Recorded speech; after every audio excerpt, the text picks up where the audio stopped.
Fala aí, galera que acompanha o Barrigal TV. Vamos começar um quadro novo no canal. Eu vou chamar ele de Mangaka Doc.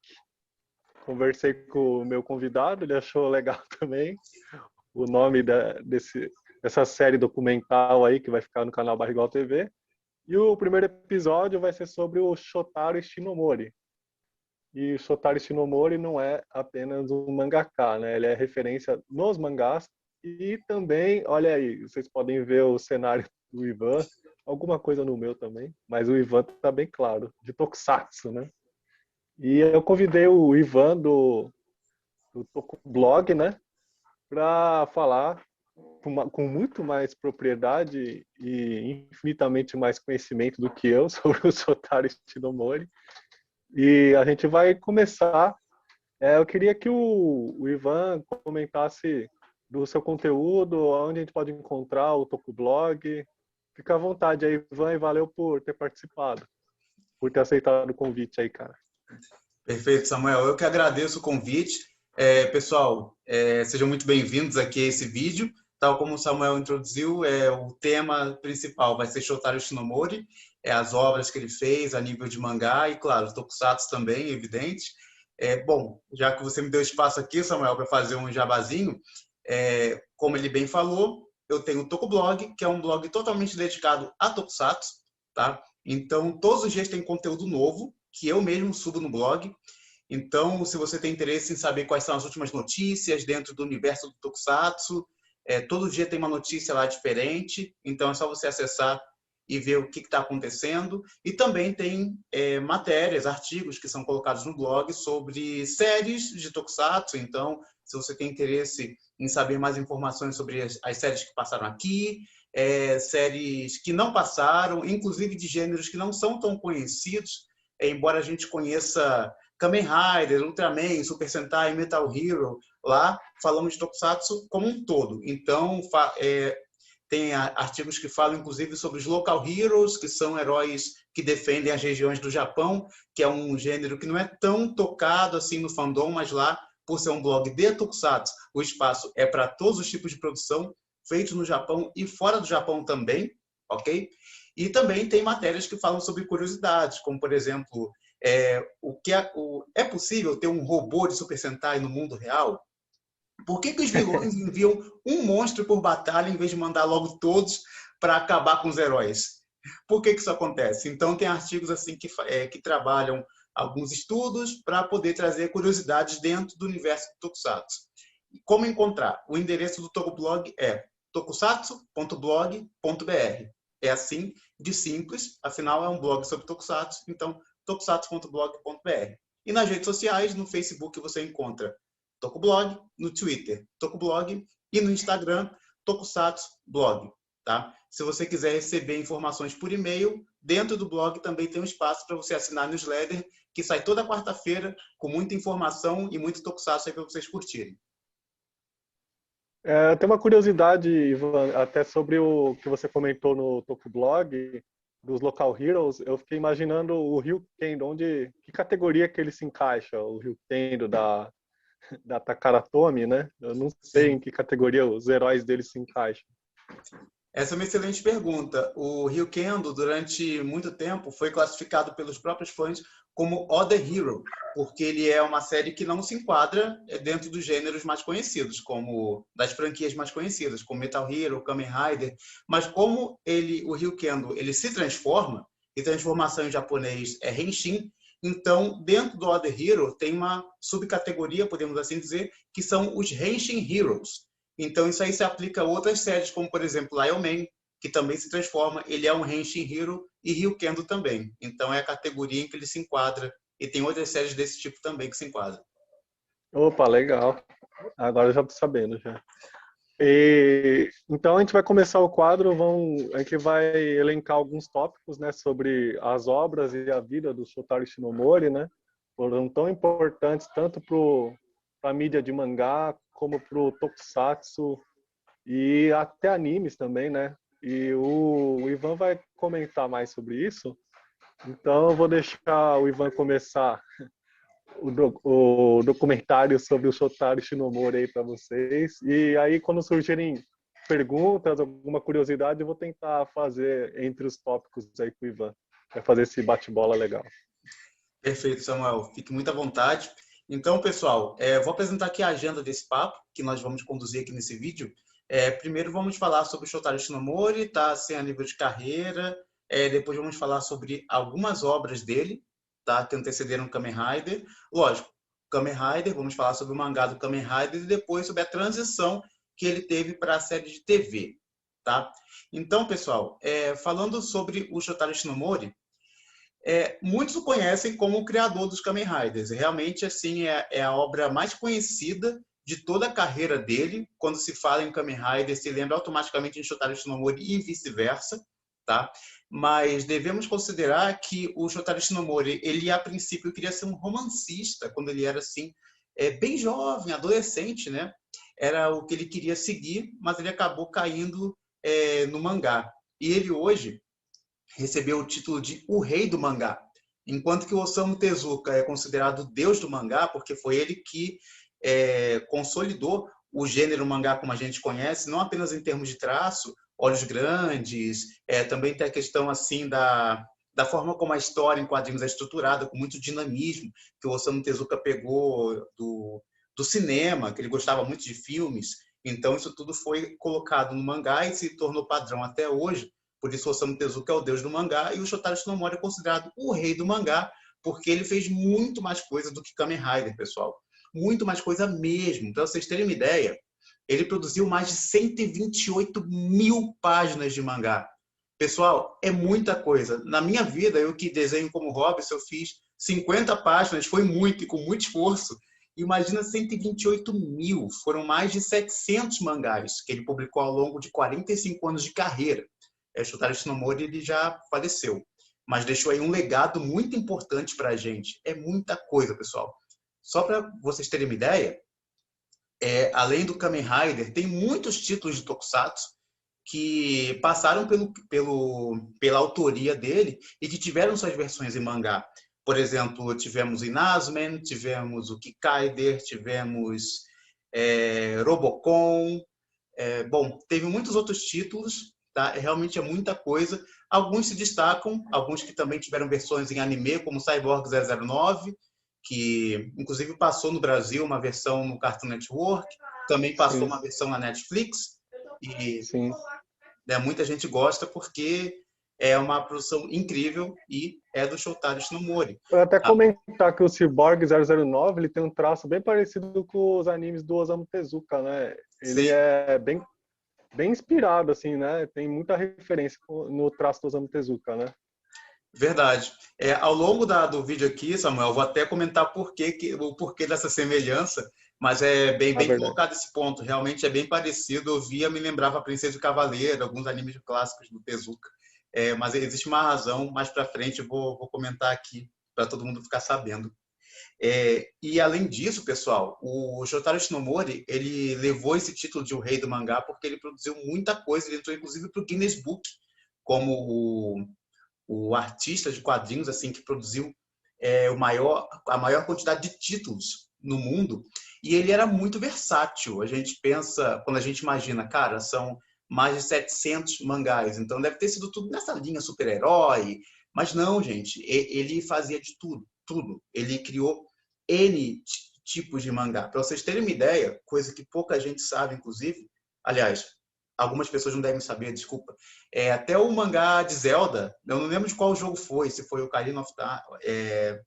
Eu não joguei muito Zelda na vida, só o do Nintendo 64 e olha lá. Mas um deles teve um mangá feito.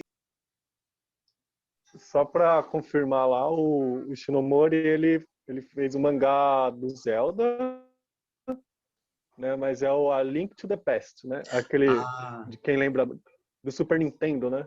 Sim. A Link to the Past. O Ocarina of Time é do O 64, Ocarina of né? Time já é mais, não é tão recente, mas é do 64, isso mesmo. Sim. Nintendo 64. Perfeito. Poxa, que bom. Então já fica aí a dica para quem quiser buscar esse mangá, sabendo que foi o Shinomori que assinou, fica aí uma dica de leitura. E pessoal, e isso tudo que o Shinomori produziu, lógico, ele começou muito cedo, né? Ele começou aos 16 anos de idade. a fazer assim os seus primeiros trabalhos, né? Então imagina, era um garoto ainda, né? E já começou, e que bom que ele começou cedo, porque ele já seguiu o caminho certo aí na carreira que ele queria seguir, trouxe muita coisa bacana para a gente. E, na verdade, isso aí que você falou, Samuel, sobre a semelhança entre o Cyborg 009 e algumas obras do Tezuka, é que o Ishinomori ele foi assistente do Tezuka. Então, talvez por isso venha aí a semelhança. No Japão é muito comum um mangaka ter um assistente, tá? Então, é aquela pessoa que auxilia, porque, pessoal, se vocês pegarem o mangá, vocês podem ver que é muita coisa, tem muito elemento ali.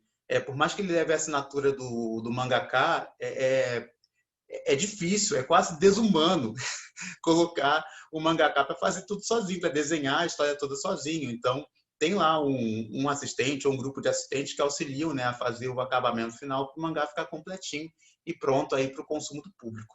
Então, o Tezuka ele teve o Ishinomori aí como assistente.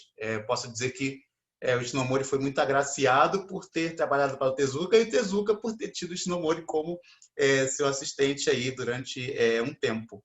E isso aí fez com que o Ishinomori se tornasse uma pessoa muito ocupada, né? Inclusive, depois, quando ele começou assim a ter os seus primeiros contatos com a Toei, era difícil marcar reunião, porque ele estava sempre muito comprometido aí com a criação dos mangás, né, a publicação dos mangás que ele já estava fazendo. Então, imagina, a vida do mangaka no Japão cara, é muito cheia, assim, eles realmente são muito ocupados aí com esse trabalho. O japonês já é meio workaholic, né?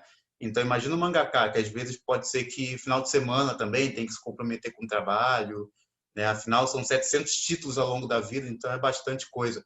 Mas, felizmente, tudo deu certo e alguns títulos que ele fez vieram ao nosso alcance pela telinha. Kamen Rider, o Skullman, que, bom, o Skullman ficou no mangá, mas teve muito sucesso.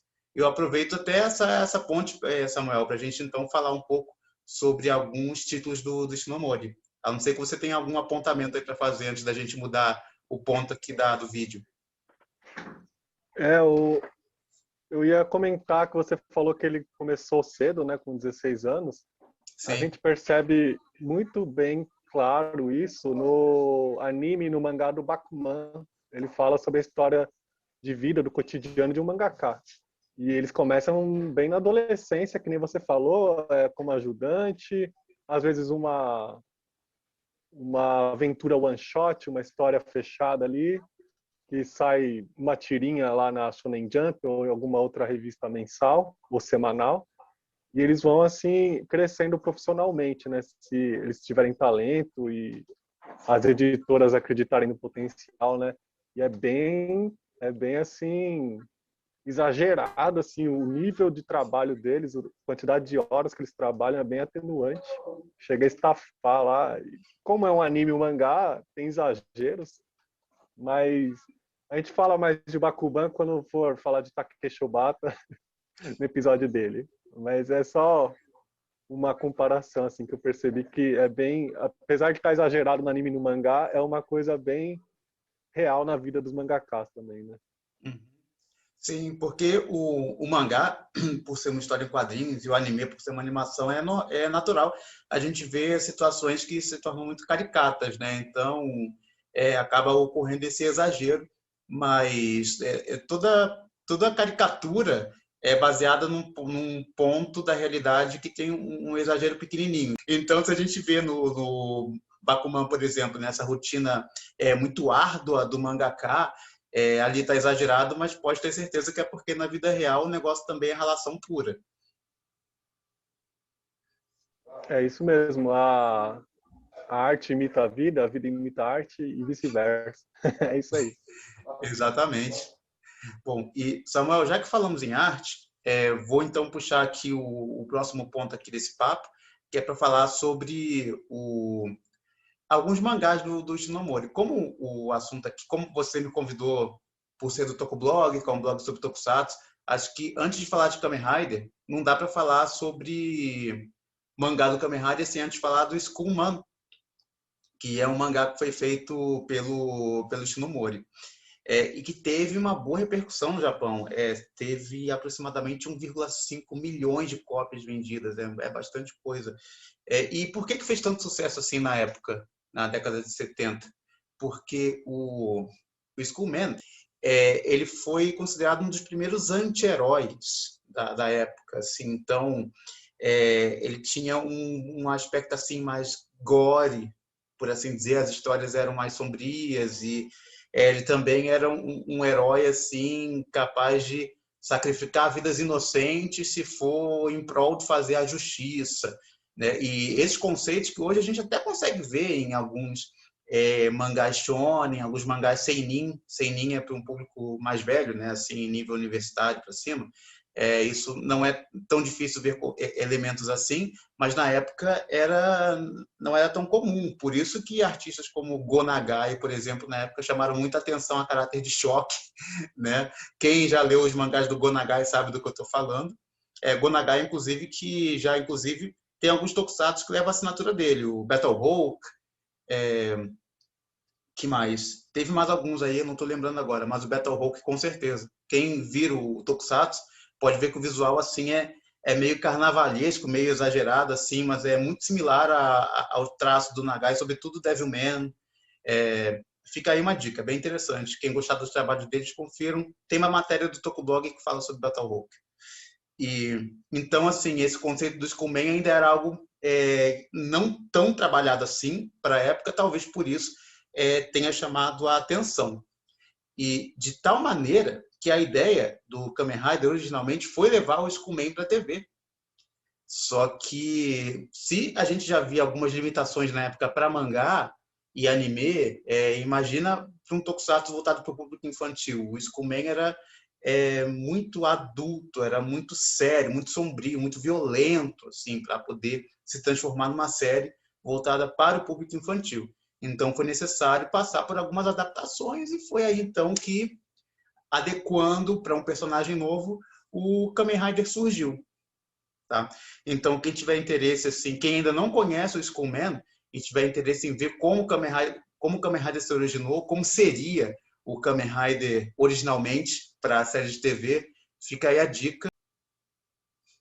Eu queria comentar daquele lenço que o Skullman usa e o Kamen Rider Ichigo também tem, né?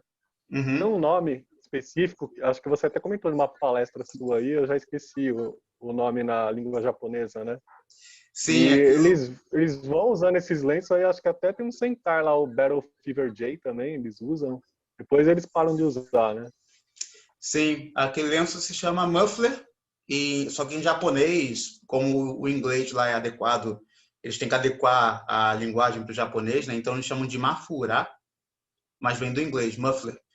E sim, muitos heróis usavam, os Kamen Riders usaram até os Zekrois, que é de 84, tá? Então foi de 71 a 84, e quando veio o Black parou de usar. Super Sentai também usou até o Google Five, que é de 82. E isso tinha um conceito puramente estético, né, Samuel? Porque nos anos 70 se usavam esses lencinhos assim no pescoço a caráter de moda mesmo. Então, como as séries de Tokusatsu elas sempre acompanharam a moda, inclusive no evento do ano passado do Alma Tokusatsu, em que eu falei sobre o Super Sentai, certamente foi essa referência que você levantou. Eu falei sobre isso, sobre como é que o Super Sentai acompanha as tendências da moda, as tendências de mercado, né? E com o Kamen Rider não foi diferente. Né? Mas aí depois, nos anos 80, já era um outro conceito, o próprio Black, por ser de 87, o Kamen Rider Black, nos anos 80 já não se usava mais tanta roupa colorida como nos anos 70, o preto passou a ser mais usado, né, por conta do couro, das jaquetas de couro, então ficou assim, foi uma época um pouco mais voltada para o monocromático, né, e o Black trouxe então esse conceito, né, um Kamen Rider preto, porque estava visualmente conectado aí à moda dos anos 80, sobretudo no Japão. Tá? Então, é por isso que hoje em dia a gente vê a caráter de homenagem. No Kamen Rider W, por exemplo, que é de 2009, 2010, ele tem um Mafurá, mas aquilo foi assim a caráter para homenagear, é uma referência em homenagem às séries originais. Ainda bem que eu não tentei falar o nome em japonês. Eu ia falar o nome do ataque do Mestre Kami, eu acho. Eu ia falar Mafuba. Ah, verdade. Ah, eu ia parar É dentro do. quase, tá quase. Errei só uma sílaba aí. Aí eu ia parar dentro do vaso, né? É essa técnica mesmo. Ainda bem que você não Bacana. falou. Olha o perigo. Bom, daí então, pessoal, falando sobre o mangá do Kamen Rider, você por acaso tem ele aí para mostrar, Samuel? Ou não? Mangá do Kamen Rider, não. Ah, puxa, que Eu pena. tinha algumas imagens do Kamen Rider Black RX na Terebiku, de 84, eu acho, mas ela já foi embora, já a Terebiku. Não tem mais também. Sem problema. De qualquer forma, quem tiver interesse em conferir mangá do Kamen Rider, fazer um merchan aqui de um parceiro, bom, parceiros todos nós, né? A editora New Pop, Ah, New Pop, certo. sim, Eu ela, tenho um mangá deles, cara, mas deixa eu ver se eu acho, mas pode falar. beleza, enquanto você procura, só avisar aqui o pessoal, caso o pessoal não saiba, a editora New Pop está lançando, ela conseguiu a chancela para lançar dois mangás de Kamen Riders. Um, É o GTO que eu tenho. Great Teacher Onizuka, muito bom. É Cara, deles, né? eu recomendo muito os mangás da New Pop, porque eles mantêm o nível. Você morou no Japão, né? É Sim. muito parecido, cara. É impressionante. Parece só que eles colocaram as letras em português, mais nada. Ah, bom. Transporam só assim, sabe? É muito parecido o material. Assim, eu não tinha visto nada parecido. E aqui tem um bairro japonês em São Paulo, a Liberdade. A gente vai nas livrarias lá e compara os originais com as edições nacionais. Assim, a do GTO é uma das mais parecidas, cara. GTO e os mangás da New Pop mesmo, eles tentam deixar bem parecido, né? Sim. Eles trabalham muito bem aí a qualidade, isso é ótimo para nós que gostamos desse tipo de conteúdo. E aí, pessoal, eles conseguiram a permissão para lançar esse ano o mangá do Black, e está sendo aí um dos mais aguardados desse ano, até porque o mangá do Black ele é bem interessante, ele tem uma pegada diferente da série de TV. E também um mangá estrelado pelo Ichigo, que não é o mangá original, tá? É outro mangá, mas ele inclusive já está em pré-venda na Amazon. Quem quiser ir lá assim, já deixar encomendado para quando ocorrer o lançamento, já está rolando e acho que vai ser, bom, acho não, tenho certeza, vai ser um lançamento aí muito legal. E aí, Samuel, podemos falar então sobre o mangá do Kamen Rider Elite Go, que é o primeiro, né? Para o pessoal saber assim como é que ocorreu esse lançamento, assim algumas curiosidades, que é o seguinte, esse mangá ele é parecido com a série de TV, mas se vocês pegarem o mangá para ler, vocês vão ver que ele tem uma carga dramática maior, tá? Todo esse conflito do Kamen Rider, assim, sobre ser eles falam de homem ciborgue, né? Mas a gente pode entender como homem mutante, de ser um homem mutante, assim, ele viver dessa forma, né? Assim, quase como se fosse um karma, né? Assim, um karma não, é tipo um fardo que ele tem que carregar por ser sabe, de repente ele estava lá vivendo a vida dele tranquilo e tem um corpo modificado e ademais tem que combater uma organização criminosa, que no caso é a Shocker. Então, esse lado dramático ele parece mais denso no mangá. Para fazer a minha monografia, eu tive que ler o mangá do Kamen Rider Ichigo. Então, já tinha visto a série de TV e percebi essa diferença, que é bem interessante. E os dois foram lançados Eles juntos. focam no conflito interno, né? Conflito interno É, do personagem, e aí se extrapola no drama, né? Também, bem exatamente. mais dramático, né? Sim. A gente vê isso na série de TV também, mas no mangá ele é trabalhado um pouco mais, tá? Então fica aí a dica para quem quiser ler. Não é assim uma réplica da série de TV entre os mangás lançados de Kamen Rider pelo Shotaro Shinomori. É o mais próximo, tá, da série de TV a nível de história, porque eles foram lançados juntos em 1971. Então, foi lançada a série de TV e também o mangá, que, se não me falha a memória, tem 4 volumes. Ele não é tão grande, não. Então, assim, Foi o Shotaro Shinomori quem fez, e o Shotaro Shinomori também trabalhou em outros 2 mangás de Kamen Rider que vieram depois. Teve o do Amazon, que na realidade ele trabalhou em um capítulo do Amazon, tá? E também trabalhou no mangá do Black. E esse do Black, que vai ser em breve lançado aqui no Brasil, ele fez o mangá todo, completo. Tá? O Black era para ser uma releitura, não deixa de ser também, né, pessoal? Era para ser uma releitura do primeiro Kamen Rider. Tá? Então o Shinomori conseguiu trazer o lado sombrio que ele queria colocar inicialmente no Ichigo, ele conseguiu trazer para o Black. Isso se vê muito mais forte no mangá. A própria imagem do Black no mangá é completamente diferente, parcialmente diferente do que a gente vê na TV. No mangá ele é realmente um homem inseto, né? Assim, grotesco, né? Ao contrário da série de TV, que ele assim tem um visual mais clean, por assim dizer, mais comportado, por assim dizer.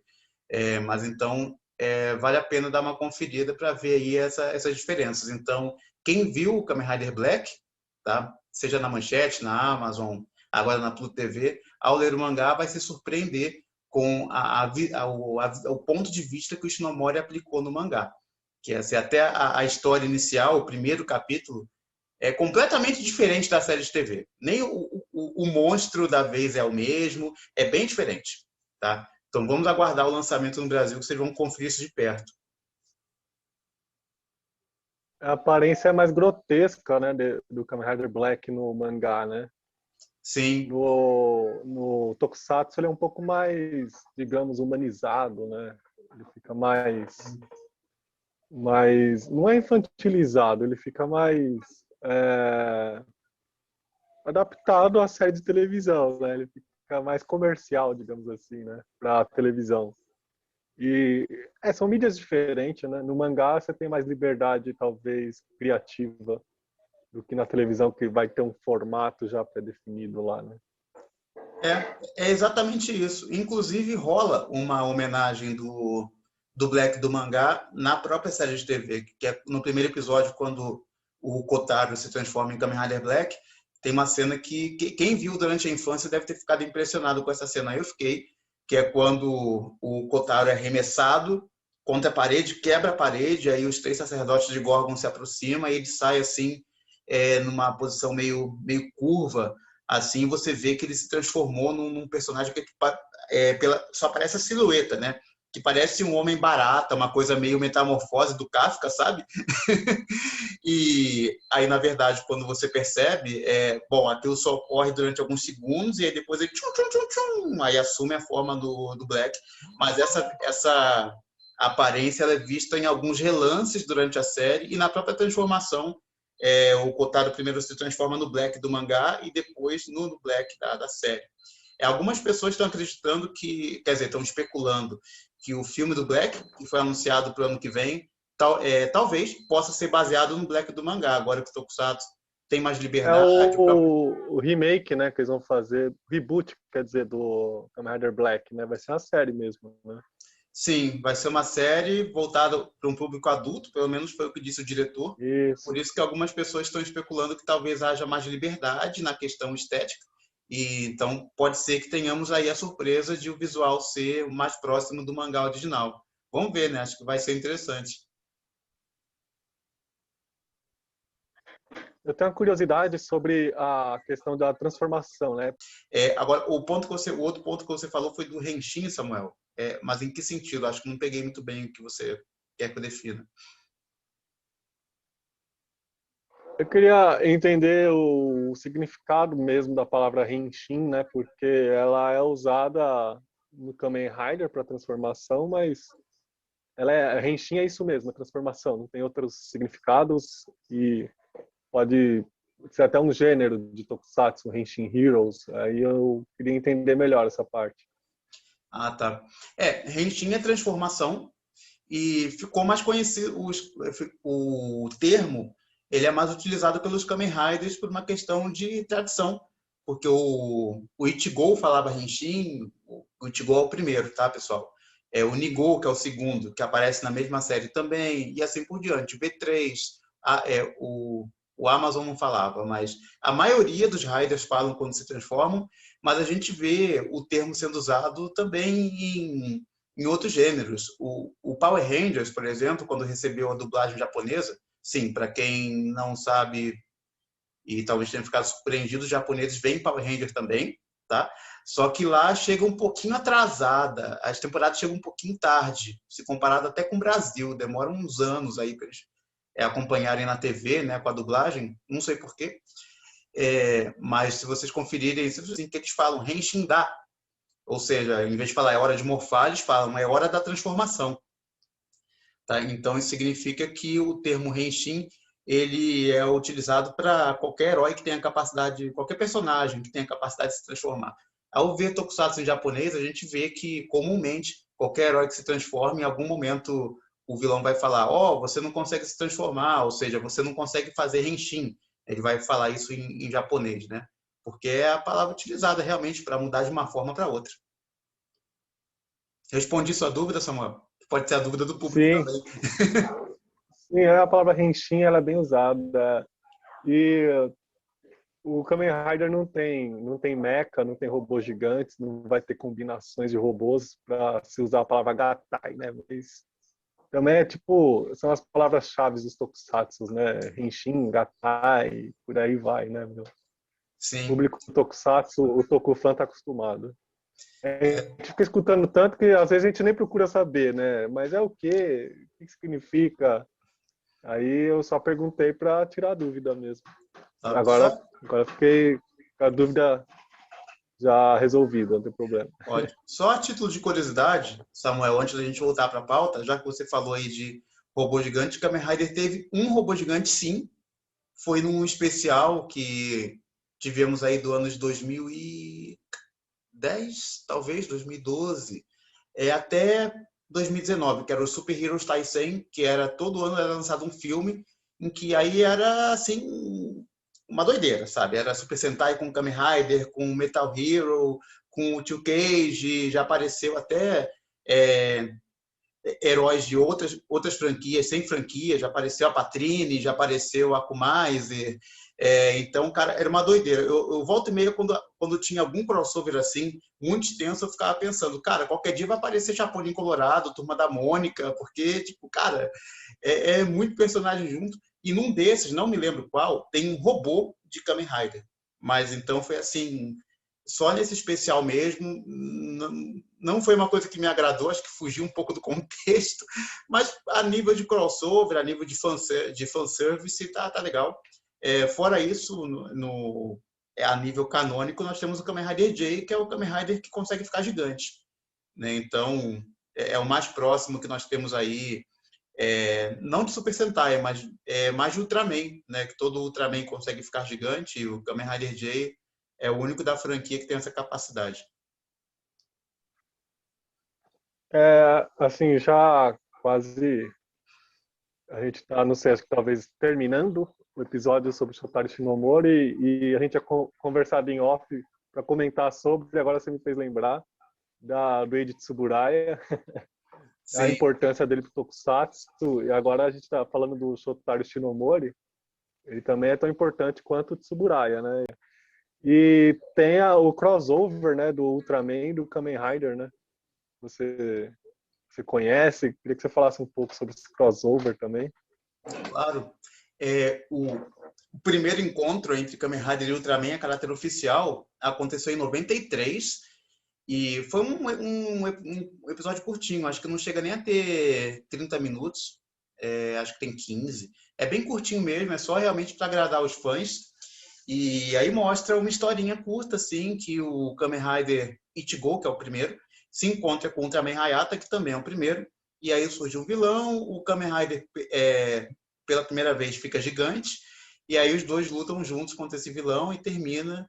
Então, é algo assim bem rapidinho, só para apresentar os dois personagens juntos pela primeira vez. Inclusive, nesse mesmo ano, aproveitando já que a Toei e a Tsuburaya estavam unindo forças para esse especial, aconteceu algo curioso, que no Chuchu Trian, que é uma série do gênero Fushigi Comedy, que é o mesmo gênero da Patrine, essa série é estrelada também por 3 guerreiras tá? Então é bem parecido com a Patrine, até as BGMs são as mesmas, por sinal. E aí tem um episódio especial em que elas unem forças com o Ultraman. E aí é uma coisa meio bizarra, porque elas ficam gigantes e eles lutam contra o Baltan. Aí tem uma hora que o Baltan cai no chão, uma delas começa a fazer cócegas no Baltan. É pitoresquíssimo, mas a nível de curiosidade vale a pena ver. Acho que eu estou presumindo isso, tá, pessoal? Que foi algo que a Toei e a Tsuburaya, já que estavam fazendo esse crossover, Ultraman Kamen Rider, vamos estender a parceria e colocar o Ultraman. Puxa, era 93, podia ter colocado o Ultraman, sei lá, no Jumperson, no Die Ranger, mas escolheram Chuchu Trian. Bom, paciência, né? Mas ficou legal. Aí, Samuel, para a gente não perder o fio da meada, já que a história aqui é sobre Shinomori, e a gente já está chegando no finalzinho do vídeo, só para vocês entenderem, pessoal, como é que o herói surgiu, a ideia começou na década de 60, lembrando que, como o Samuel acabou de falar, o Ultraman, que é considerado o maior herói do Japão. Eu que morei lá, vi que o Ultraman, eu posso dizer que tem um pouquinho mais de fama que o Kamen Rider, sobretudo entre as crianças. É impressionante. Aqui no Brasil, hoje em dia, nem tanto, mas lá o Ultraman tem uma força do caramba. E o Ultraman Hayata é de 66, o primeiro. Só que nessa época, da década de 60, a Toei já estava pensando em fazer um personagem novo, um novo herói. Tá? E aí o Toru Hirayama, que é um dos produtores criativos da Toei, foi chamado para encabeçar esse novo projeto, e foi então que ele uniu forças com o Shinomori, que aí veio com a ideia de fazer o Skullman e levar para a TV. Mas o Skullman, como eu já expliquei aqui nesse vídeo, não era um herói apropriado, porque era um personagem muito adulto, violento, para o público infantil não ia funcionar. E aí o Shinomori, então, começou a desenvolver algum outro personagem. A princípio, ele tinha feito Crossfire, que a Toei até aprovou, foi o Watanabe Yoshinori, que era o vice-presidente da Toei, aprovou o Crossfire, que tinha um visual parecido com o do Go Ranger, mas o Shinomori não quis seguir, ele bateu a tecla no Skullman, teve que redesenhar o personagem e aí nasceu o Kamen Rider. Tá? Então foi quando teve essa aprovação da Toei que o Kamen Rider Ichigo foi lançado em mangá e a série de TV ao mesmo tempo.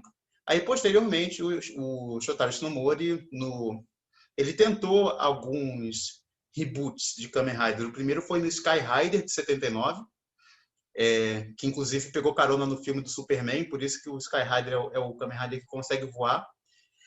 Então a ideia era fazer um novo Kamen Rider. Por isso que os vilões se chamam Neo Shocker, mas não pegou muito bem o contexto. No Black também podemos dizer que foi uma outra tentativa, e no Kamen Rider Shin, de 91, que é um filme mais adulto, aliás, é para o público adulto, o Kamen Rider Shin, também foi uma outra tentativa, tanto é que Shin em japonês significa verdadeiro, então há quem diga que o Kamen Rider Shin é o verdadeiro Kamen Rider, embora portanto é que ele tem esse visual aqui mais monstruoso, né? Justamente por isso, por ser assim o mais parecido com o conceito que o Shotaro Shinomori queria aplicar para o Kamen Rider. Mas imagina, nos anos 70, um herói assim para a época não funcionaria, tá? E então foi assim que a franquia continuou. E já com o assunto aqui é mangá, Samuel, só para fechar assim com chave de ouro, apesar do Shinomori já ter nos deixado, né? Existem outros mangás de Kamen Rider que foram lançados depois. O mais conhecido se chama Kamen Rider Spirits, que é uma série estrelada pelos Showa Kamen Riders, ou seja, do Kamen Rider 1, que é o Ichigo, até os Zekrois. Então, são os 10 Kamen Riders clássicos e as histórias são muito boas. Elas falam basicamente sobre... Elas trazem aventuras que acontecem depois das séries de TV, desses 10 Kamen Riders. O Zekrois teve 2 filmes, não foi série de TV. Mas, enfim, depois dessas produções. Então, para quem gosta... São tipo spin-offs, é isso? Tipo, aventuras spin-off, vamos dizer assim. Ao ler, você tem a percepção de que é uma sequência, sabe, assim, do que aconteceu Entendi. Depois que essas produções terminaram. Mas no mangá é explicado, por exemplo, o que aconteceu com o Riderman, que não vou dar spoiler, tá, pessoal? Mas na série do V3 acontece uma coisa com o Riderman, que é o parceiro dele, E depois, quando o Riderman ressurge no Kamen Rider X, fica uma sensação de hã? Mas tinha acontecido tal coisa com o Riderman que não explica ele estar aqui. Mas aí no Kamen Rider Spirit eles explicam. Mas aí o mangá vem então com essa explicação. E a história é muito boa, o traço também, então fica aí a dica.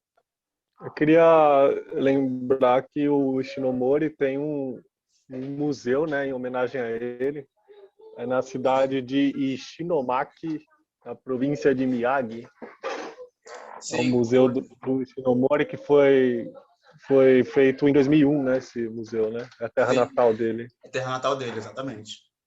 É um bom lugar para se conhecer. Esperamos que quando passar esse período pandêmico e todos tenhamos chance de voltar ao Japão, eu também quero voltar, mesmo que como turista. Bom, mas vamos aguardar, né? Logo a gente vamos esperar que passemos aí por esse período chato, né, dessa pandemia. Pessoal, vamos nos cuidar, continuemos aí com todos os cuidados para que isso passe logo e muito em breve todos tenhamos a chance de conhecer o Japão, porque é um lugar incrível, é a terra do Shotaro Shinomori, que foi o tema aqui desse vídeo, né, Samuel?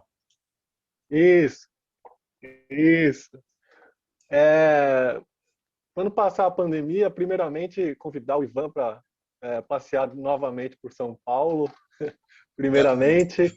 E quem sabe a gente participa de um karaokê na Liberdade, que é o ponto de encontro bem legal lá, um point para os tokufãs, para os otakus e do Japanverse, assim, né? Que gosta da cultura oriental, vai ser um prato cheio, cara. Nossa, tomara. Estou Já fica o aguardando convite pro ansiosamente. Ivan já. Obrigado pelo convite. Segundo convite. Primeiro foi para cá, o segundo é para São Paulo. Eu quero agradecer, então, aqui a participação do Ivan, já que estamos aqui já nos agradecimentos mesmo, né? No convites futuros também. E o Ivan vai acompanhar a gente ainda em mais episódios. Esse foi o episódio sobre o Shotaro Shinomori, né? Quando tiver mais episódios sobre outros mangakas, a gente já está conversando, já está negociando aí para futuros episódios. Espero que vocês curtam esse episódio. Não se esqueçam de compartilhar. Comentem também bastante aí. Fala se ficou bom, o que faltou, alguma coisa que você lembra do Shinomori que talvez eu não lembrei, o Ivan não lembrou, que é infinito, né? É muita coisa para falar. E eu vou editar alguma coisa do vídeo, né? Mas a essência vai ficar. Fiquem tranquilos. E valeu por participar aí, Ivan, novamente. E o pessoal que acompanhou o vídeo. Muito obrigado, galera. Vou deixar o Ivan também dar as palavras finais dele aí para fechar o vídeo. E agradecer ele novamente. Valeu, Ivan. Eu que agradeço, Samuel. E, pessoal, que ficou até o final do vídeo também, muito obrigado. Bom, dizendo a mesma mensagem que o Samuel trouxe, se você gostou desse conteúdo, dê um joinha, compartilhe com seus amigos. E, bom, nos vemos no próximo vídeo.